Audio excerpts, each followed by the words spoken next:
we are living in today. Hashtag #MeToo, hashtag Women's March, hashtag Silence Breakers. And it's sad in a way.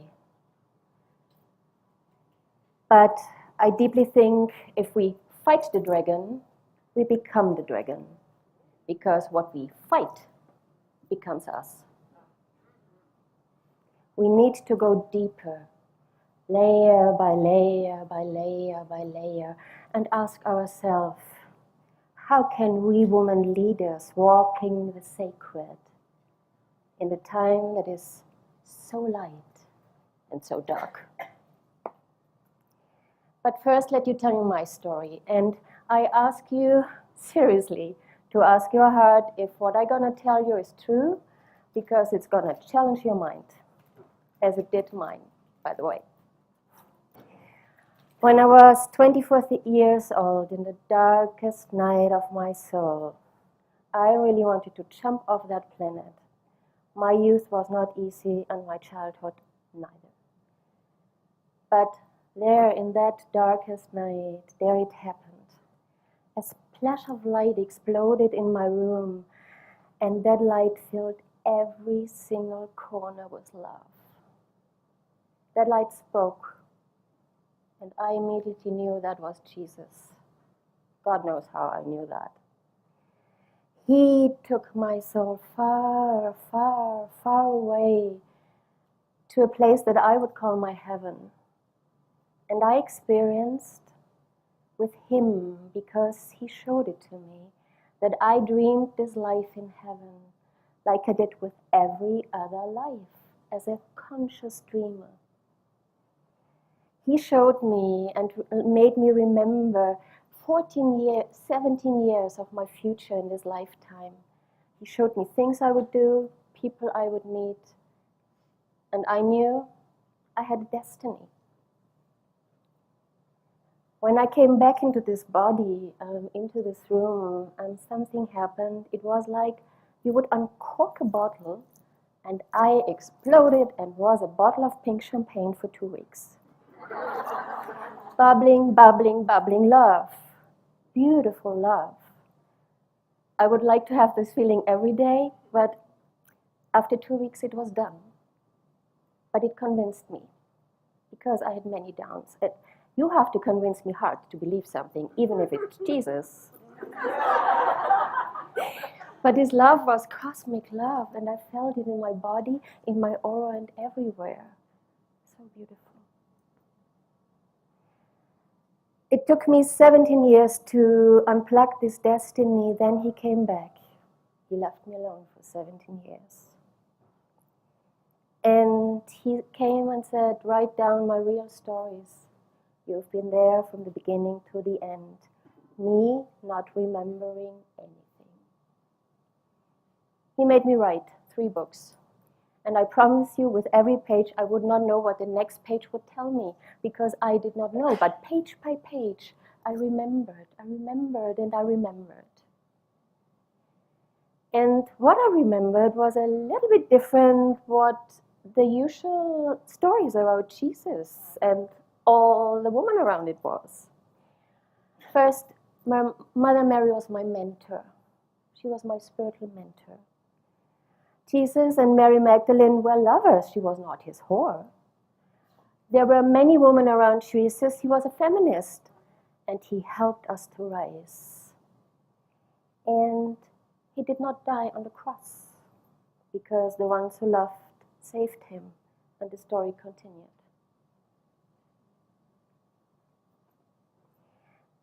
And I had a really hard question here, because I think the universe does not waste anything. Why do I have to remember those stories? Why do we need them today? And I think it's 2 things. First, to remember the real stories, and on the other hand, how we can use them today, because the universe does not waste anything. Today, many women ask, who was the real Mother Mary? Who was the real Mary Magdalene? And I can understand why, because those women were saints embodied. They were not heavenly deities not touching the ground. They walked the talk, and they were persecuted and denied, and still they were there. They were real women. Their stories was overwritten by the church, but as I remember them, they were leaders, worldly and spiritual leaders of these days. So what can women today and leaders learn from that? And I think the gospel of feminine leadership is going to be rewritten by all of us.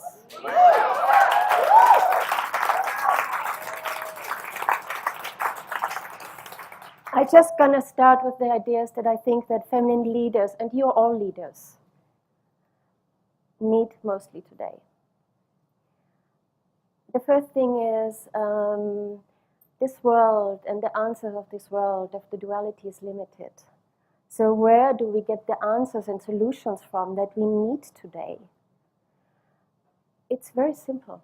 What all the great souls, the grand souls did, connect with the divine. Build your own relationship with the divine and ask, and answers will be given. Mary Magdalene was my best friend.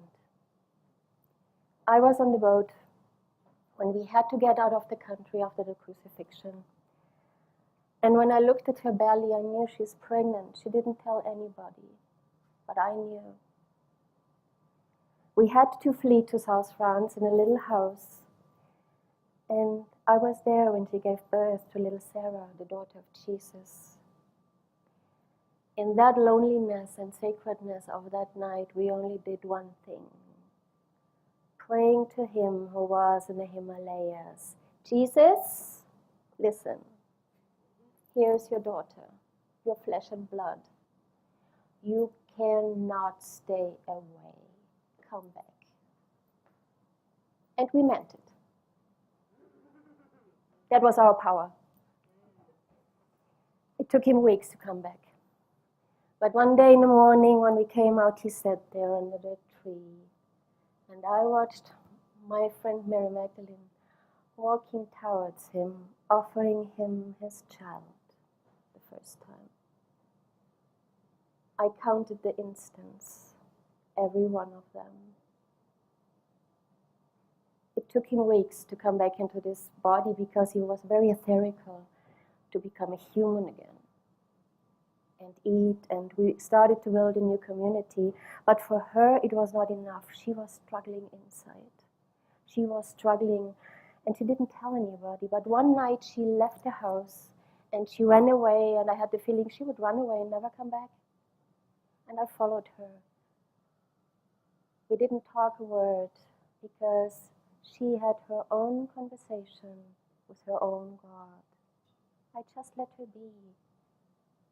We slept under a tree, and when we woke up, she said, "Let's go back. It's okay."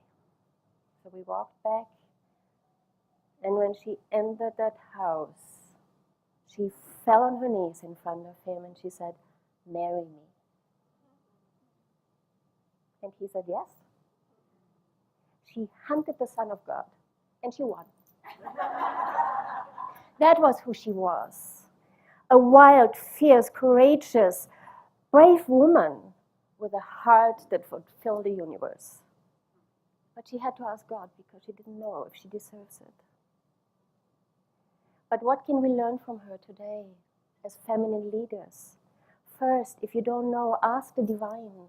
The answers will come. Use your diaries, use your dance, use your hikes, use your meditation, and whatever your connection with the divine is, build it your own. Build your own connection with the divine. I do it when I go to bed. I send my quest to this universe, and I usually get my answers. I may not like them, but they usually take me out of hopeless situations. And that is what we need as feminine leaders, new solutions. And second, the great idea there, what she did is, don't go into activism when you don't have the divine power in your back, because that is a game changer. You cannot come from a weak place and win. You have to have this power in your back, and then you can can go and win. The second idea is, we all know, wherever we go, we find broken worlds everywhere. I think the new mantra that women have to integrate is the mantra to ask, what needs to be healed here, wherever we go? What needs to be healed here? And I have the feeling that our society mixed up two things, because healing is a beginning, not the end. We have exchanged that. Healing is a beginning, and then we can enter wholeness. In Jesus' times, we were highly educated healers. We learned from the Essenes, we learned from the Ephesus woman, we learned from the order of Isis, and we knew how to heal ourselves.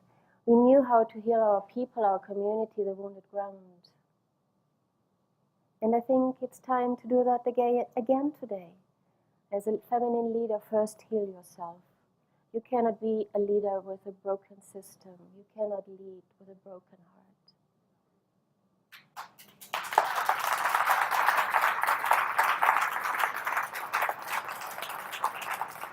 And then come out and heal your environment, your team, your people, your family, your society, your village, whatever. Heal your environment. And then come out and tell your story and walk your story. That's how we are today. And go and learn from the shamans, the wisdom keepers, the healers. They are there. And bring it into your leadership and in your families, because it's so needed. Woman, we have forgotten we are the healers of this world.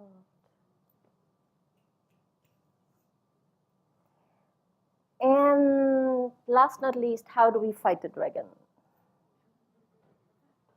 I would say, imagine the highest vision for every person and every situation. When Mother Mary was under the cross, do you know how she bared the pain that this world would present her? Nothing would keep her away to connect with the divine and envision her son to survive. And he did. She was our vision holder.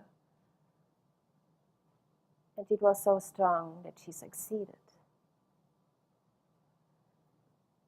Women have forgotten the highest power we have is imagination, vision, and dreaming. This is why they pollute us with false dreams and marketing. That's a tactic. But we need to detox that. We need to purify this ability. And can you imagine if we do that collectively, to dream into being our great leaders of this world, to dream connected with the divine, a new society, a new world, new families, whatever we dream into reality? We need to remember that women are vision holders. Since the beginning of time, we hold the vision for our family. We hold the vision for our society. We hold the vision of our businesses and whatever we create in this world. Women are vision holders.